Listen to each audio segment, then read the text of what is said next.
শীত ফুরিয়ে এসেছে বসন্ত, কিন্তু ইসরায়েলি আগ্রাসনে এবারও বসন্তের ছোঁয়া লাগেনি গাজাবাসীর। শুক্রবার উত্তরাঞ্চলে থেমে থেমে বোমা বর্ষণের এই দৃশ্যই তা জানান দিচ্ছে। শুক্রবার জুমার দিনে উপত্যকার উত্তর দক্ষিণ সর্বত্রই চলে বিমান থেকে ইসরায়েলি বাহিনীর তীব্র হামলা। জাবালিয়া শরণার্থী ক্যাম্প, খান ইউনিস সহ অনেক জায়গা ভিজেছে ফিলিস্তিনি রক্তে। জাবালিয়ার পরিস্থিতি কেউ নিজ চোখে না দেখলে প্রকৃত অর্থে বর্ণনা করাটা খুবই কঠিন। চোখের সামনে শেষ আশ্রয়টুকু ধসে পড়া দেখা ছাড়া কিছুই করার নেই এসব মুক্তিকামী মানুষের। উপত্যকায় সবশেষ হামলায় প্রাণ ঝরেছে অর্ধশতাধিক ফিলিস্তিনির। রাফা, হেব্রন এছাড়া খান ইউনিস ও পশ্চিম তীর সব দিকেই বেড়েছে দখলদার আগ্রাসনের তীব্রতা।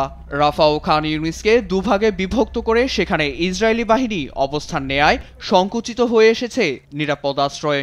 এছাড়া সীমান্তে ৬ সপ্তাহের বেশি সময় ত্রাণ আটকে থাকায় তীব্র খাদ্যের অভাব ও পানির সংকট থেকে মুক্তির প্রার্থনা করছে ফিলিস্তিনিরা। ভেঙে পড়েছেন শারীরিক ও মানসিকভাবে।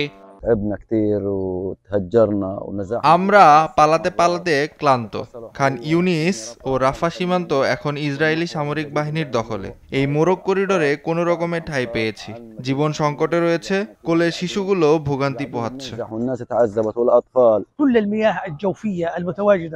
মোরাক করিডোরের সামনেই পানির উৎস রয়েছে, যা একসময় চাষাবাদের জন্য ব্যবহার করা হতো, কিন্তু উৎসগুলো এখন ইসরায়েলি সেনাদের কড়া নজরদারিতে। সব হারিয়ে আমরা নিঃস্ব। জাতিসংঘের ত্রাণ ও খাদ্য কর্মসূচি WFP সতর্ক করে জানিয়েছে গাজাবাসীর এখনই ত্রাণ সহায়তার প্রয়োজন। তা না হলে শিগগিরই বড় দুর্ভিক্ষের মুখে দাঁড়াবে প্রায় 22 লাখ মানুষ।